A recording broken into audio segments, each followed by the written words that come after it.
दोस्तों रिसेंटली एक न्यूज आई है कि डिफेंस एक्विजिशन काउंसिल ने 84,560 करोड़ का मिलिट्री इक्विपमेंट खरीदने की अनुमति दे दी है। तो चलिए इसी बारे में आज चर्चा करते हैं और मेरी ये कोशिश रहेगी कि आपको बहुत ही सरल भाषा में ये जो न्यूज आई है इसका विश्लेषण मैं आपको बता सकूं। लेकिन सबसे पहला क्वेश्चन ये है कि डिफेंस एक्विजिशन काउंसिल है क्या। तो दोस्तों डिफेंस एक्विजिशन काउंसिल कारगिल युद्ध के बाद ग्रुप ऑफ मिनिस्टर के रिकमेंडेशन पे बनाया गया था और डिफेंस एक्विजिशन काउंसिल एक हाईएस्ट डिसीजन मेकिंग बॉडी है मिनिस्ट्री ऑफ डिफेंस में, और इसके अनुमति से ही सेना के तीनों अंगों के लिए गोला बारूद हथियार या कोई भी मिलिट्री उपकरण या एयरक्राफ्ट इत्यादि खरीदा जाता है। अगर डिफेंस एक्विजिशन काउंसिल के सदस्यों की बात करें तो इसमें रक्षा मंत्रालय से जुड़े दूसरे डिपार्टमेंट के सेक्रेटरी के अलावा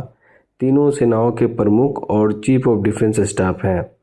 और वहीं रक्षा मंत्री जो हैं वो डिफेंस एक्विजिशन काउंसिल के अध्यक्ष हैं। दोस्तों सेना के तीनों अंगों के लिए डिफेंस इक्विपमेंट खरीदने के लिए डिफेंस एक्विजिशन काउंसिल के अलावा दूसरे भी कई बोर्ड हैं, तो चलिए उन्हें जानते हैं। तो दोस्तों डिफेंस एक्विजिशन काउंसिल के गोला बारूद हथियार या कोई मिलिट्री उपकरण या एयरक्राफ्ट इत्यादि खरीदने के परमिशन के बाद डिफेंस प्रोक्योरमेंट बोर्ड है, और ये defence procurement board in military equipment के खरीदे जाने से रिलेटेड सारी प्रक्रिया को देखता है जिससे कि ये मिलिट्री इक्विपमेंट का सप्लाई जल्द से जल्द हो सके।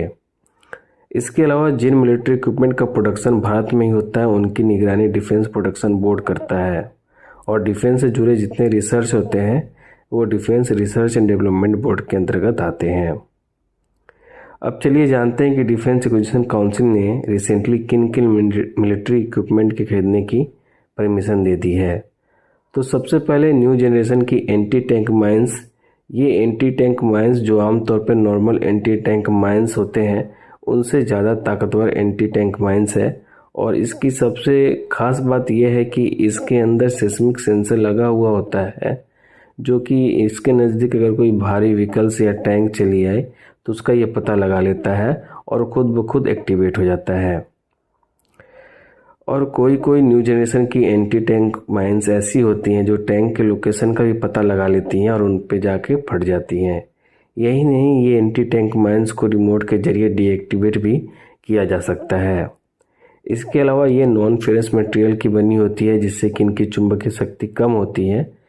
और चुंबकीय गुण इसमें कम पाया जाता है जिससे कि इनको खोज पाना संभव नहीं होता है। और सबसे खास बात यह है कि नए एयरक्राफ्ट या आर्टिलरी के जरिए भी डिप्लॉय किया जा सकता है। तो दोस्तों आप ये जिसका पिक्चर देख रहे हैं यह एक नई जनरेशन एंटी टैंक माइंस है, और आप इस पिक्चर में देख सकते हैं कि इसके नज़दीक टैंक आते ही एक्टिवेट हो जाता है और टैंक का लोकेशन का पता लगाकर ये उस पर अटैक भी कर देता है। दूसरा जो मिलिट्री इक्विपमेंट है वो डिफेंस टेक्निकल कंट्रोल रडार है। इसे डीआरडीओ की एलआरडी लेबोरेटरी ने बनाया है और भारत इलेक्ट्रॉनिक्स इसकी मैन्युफैक्चरिंग करता है। इसकी खास बात यह है कि ये बड़े बड़े एयरक्राफ्ट के अलावा छोटे ड्रोन का भी पता लगा लेती है, और ये ट्रक पे लगे हुए आते हैं जिससे कि इनको बड़ी आसानी से कहीं भी इस्तेमाल किया जा सकता है। अब अगला जो मिलिट्री इक्विपमेंट है वो है canister launch anti armour loiter munition system, जिसको इन शॉर्ट काम सिस्टम भी कहा जाता है। इनकी खास बात यह है कि ये ड्रोन और मिसाइल का मिक्सर है, यानी इसमें ड्रोन की तो खूबियां हैं ही,